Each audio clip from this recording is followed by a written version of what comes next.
কোটেশনটা সেটা নিয়েই কথা বলা শুরু করতে চাই আমাদের এই বিষয়ে, যেখানে লেখা আছে Sheikh Hasina coming back as Bangladeshi prime minister, Awami League leaders thanks India, says Bangladeshi youth made mistake. Humayun Noor, দেশে কি আসলেই যুদ্ধ পরিস্থিতি চলছে?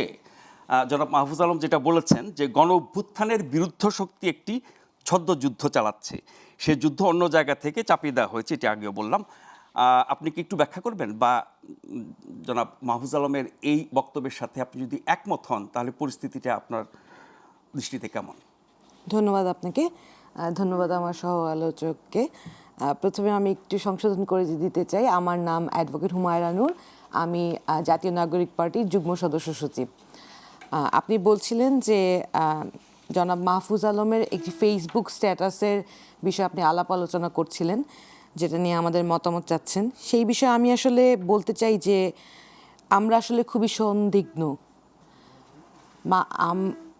উনি তো সরকারের জায়গা থেকে উনি ব্যক্তিগত ফেসবুক প্রোফাইলে একটি স্ট্যাটাস দিয়েছেন, এটা হয়তো ওনার ব্যক্তিগত অভিমত। ওনার রাষ্ট্রীয় অবস্থান থেকে ওনার অভিমত কি সেটা আসলে জানতে পারলে আরও ভালো হতো।